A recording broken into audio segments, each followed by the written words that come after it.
नमस्कार, CSK news में आपका स्वागत है दोस्तों। आज हो गया है 29 अगस्त। फटाफट ब्रेकिंग न्यूज़ निकल के आ रही है करके आपको विस्तार से बताएंगे दोस्तों। बड़ी खबर निकल के आ रही है, ट्विन टावर हुआ ध्वस्त। इन अग्नि 12 ब्रह्मोस या फिर 4 पृथ्वी मिसाइलों के बराबर विस्फोटक का हुआ इस्तेमाल। दुनिया भर में रहा ट्विन टावर का चर्चा। लगभग ट्विन टावर ठहरने के बाद डूबे हैं लगभग 500 करोड़ रुपए। दूसरी बड़ी अपडेट, इस साल दर्जनों बार भारत में घुसे पाकिस्तानी ड्रोन। आईएसआई कनेक्शन की जांच कर रही एनआईए लगातार घुसपैठ की नाकाम कर रहे हैं बीएसएफ के जवान। तीसरी बड़ी अपडेट, पाकिस्तान में हालात बद से बदतर, हाहाकार, मरे लगभग हज़ारों लोग। बड़ी खबर निकल के आ रही है, सेना के लोगों को भी पकड़ कर मारा वहां के पाकिस्तानियों ने। जी हां, हालात बद से बदतर हो चुका। बाढ़ पीड़ितों ने सेना के लोगों को पकड़ पकड़ मार रहे हैं। इस बीच चौथी बड़ी अपडेट, चीन को चुनौती भारत ही दे सकता है। अमेरिका और जापान में डील, कहा भारत की करेंगे मदद। वहीं श्रीलंकाई नौसेना ने 6 भारतीय मछुआरों को किया गिरफ्तार, नाव भी किए हैं जब्त। ये आखिर क्या है पूरा मामला वो भी बताएंगे। तो सब कुछ खबरें, जहां ताइवान पर फिर बढ़ेगा तनाव, पास से गुजरी अमेरिकी युद्धपोत, चीन ने कहा हम भी हैं पूरी तरीके से तैयार। तो सब कुछ खबरें करके आपको विस्तार से बताएंगे। लेकिन उससे पहले छोटा सा निवेदन, अगर आपने चैनल को सब्सक्राइब नहीं किया तो पल पल के अपडेट के लिए चैनल को सब्सक्राइब करना ना भूले दोस्तों। दरअसल पहली बड़ी अपडेट निकल के आ रही है, ट्विन टावर ध्वस्त, 3 अग्नि 12 ब्रह्मोस से फिर 4 पृथ्वी मिसाइलों के बराबर विस्फोटक का हुआ है इस्तेमाल। दरअसल आपको बता दें, नोएडा में बने सुपरटेक ट्विन टावर को गिराया गया है। ट्विन टावर गिराने के लिए 3500 किलोग्राम से अधिक विस्फोटक का इस्तेमाल किया गया। इन 2 टावर को गिराने के लिए जितने विस्फोटक लगे हैं उसकी मात्रा अग्नि बी मिसाइल के वॉरहेड या फिर ब्रह्मोस मिसाइल के या फिर पृथ्वी मिसाइल के 4 वॉरहेड के बराबर था। कुतुब मीनार से ऊंचे बने टावर का निर्माण नोएडा के सेक्टर 39A में किया गया था। टावर्स को गिराने के लिए करीब 20 करोड़ रुपए का खर्चा आया है। इंडिया टुडे की रिपोर्ट के मुताबिक दोनों टावर की ऊंचाई 100 मीटर से थोड़ी अधिक थी। टावर को गिराने के लिए वाटरफॉल एक्सप्लोजन तकनीकी का इस्तेमाल किया गया था, जिसकी वजह से ये बिल्डिंग जिस जगह बनी थी उसी जगह ताश के पत्तों की तरह धराशायी हो गई है। विस्फोटक के लिए लगाए गए बटन और बिल्डिंग को गिरने की पूरी प्रक्रिया करीब 9 सेकंड में पूरी हो गई। और वो अलग बात है कि इसका जो पूरा धुआं गुब्बार था वो पूरे इलाके में तब्दील हो गया है। तो ये पूरा चीज़ हम चलते हैं। एक और अपडेट निकल के आई है दोस्तों, बिग ब्रेकिंग, जहां जम्मू कश्मीर में चुनाव के आहट के बीच गुलाम नबी आज़ाद के इस्तीफे से बड़ी हलचल। गृह मंत्री अमित शाह ने बीजेपी कोर ग्रुप के साथ की बड़ी बैठक। इस बार हिंदू मुख्यमंत्री बनाएंगे गृह मंत्री अमित शाह। दरअसल जम्मू कश्मीर की राजनीति में चुनावी आहट सुनाई देने लगे हैं। कांग्रेस उनके वरिष्ठ नेता गुलाम नबी आज़ाद का जाना और उसी समय भाजपा के राज्य कोर ग्रुप का गृह मंत्री अमित शाह के साथ बैठक इनके संकेत हैं। हालांकि विधानसभा चुनाव होने से में अभी समय है, लेकिन भावी सत्ता के लिए समीकरणों की तैयारी आकार लेती दिखने लगी है। जम्मू कश्मीर को विशेष दर्जे वाले अनुच्छेद 370 की समाप्ति और राज्य में विभाजन के बाद लद्दाख और जम्मू कश्मीर 2 अलग अलग केंद्र शासित प्रदेश बनने से जम्मू की सियासत काफ़ी बदल गई थी। संयुक्त जम्मू कश्मीर में वैचारिक धुर विरोधी पीडीपी के साथ मिलकर सत्ता का स्वाद चख चुकी भाजपा यहां अब एक बार फिर से नए स्वरूप वाले जम्मू कश्मीर में हासिल सत्ता करने की कोशिश में लगी हैं।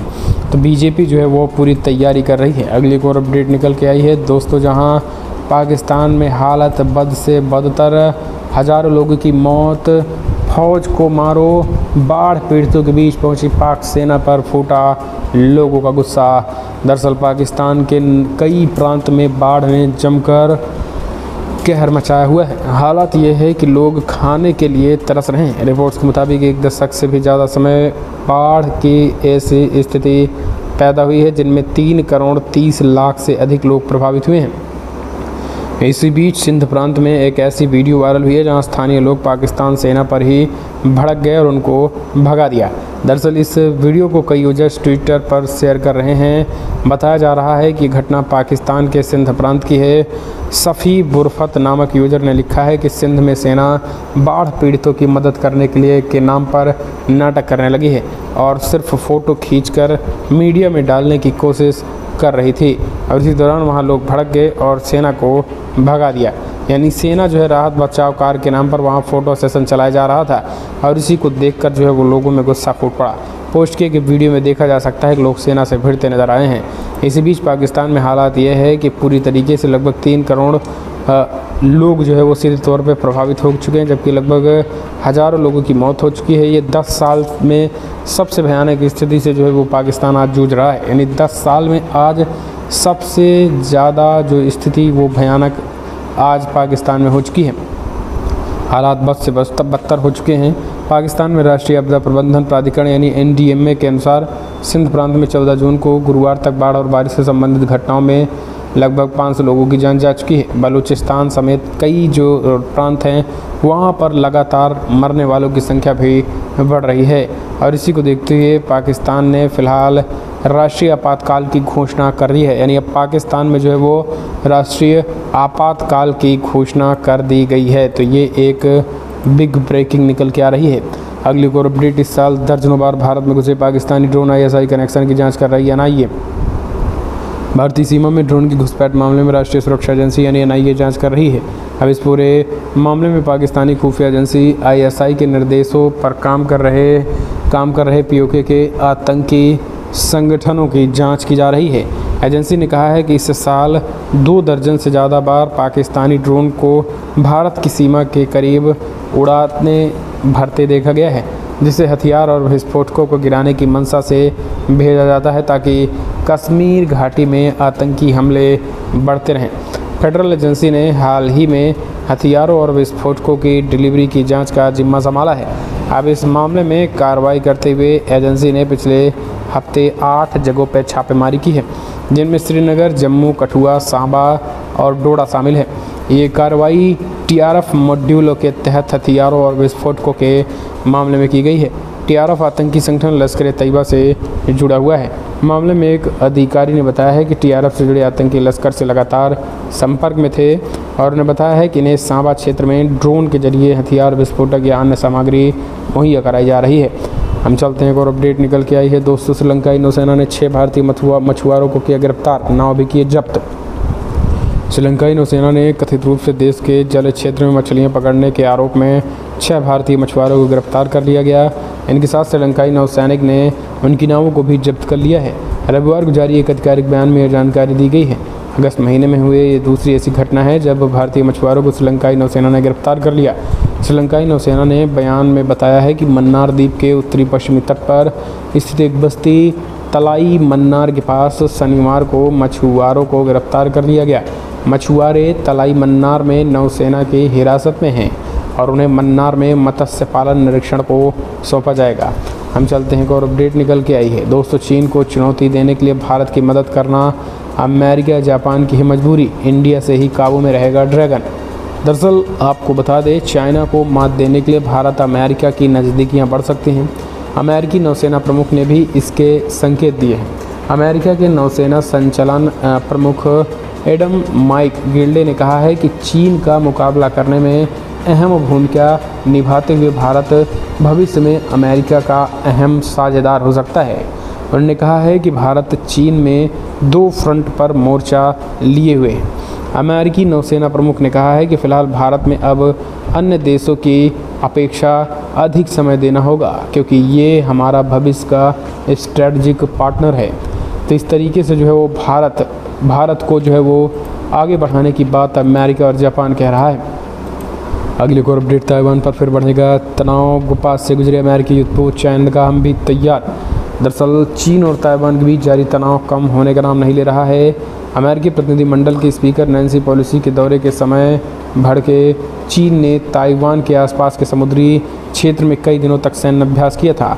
इस दौरान उसने ताइवान को डराने की कोशिश की थी। उनका निशाना इसके जरिए अमेरिका पर भी था।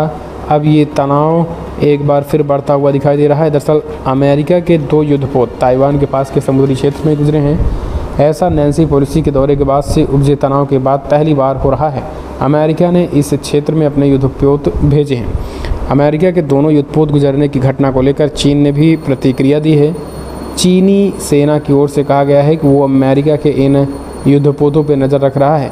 चीनी सेना ने यह भी कहा है कि वो इस पूरे मामले को देखते हुए हाई अलर्ट पर रहेगी और उसने कहा है कि ज़रूरत पड़ने पर वो ज़रूरी कार्रवाई करेगा।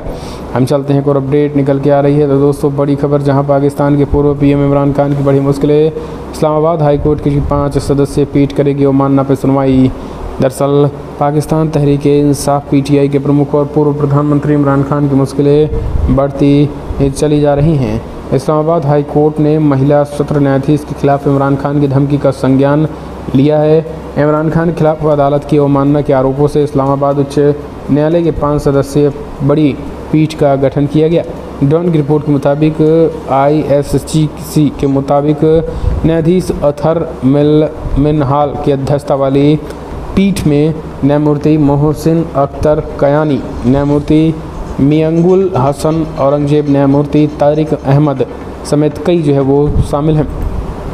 अगली और अपडेट निकल के आ रही है। तो दोस्तों बड़ी खबर निकल के आई, जहां भूल अगस्त में मेरा कार्यालय भी तिरंगा में हो गया। पीएम मोदी मन की बात में कई बड़ी बातें कही हैं। दरअसल प्रधानमंत्री मोदी मन की बात के जरिए जो है वो कई बड़ी बातें कही हैं।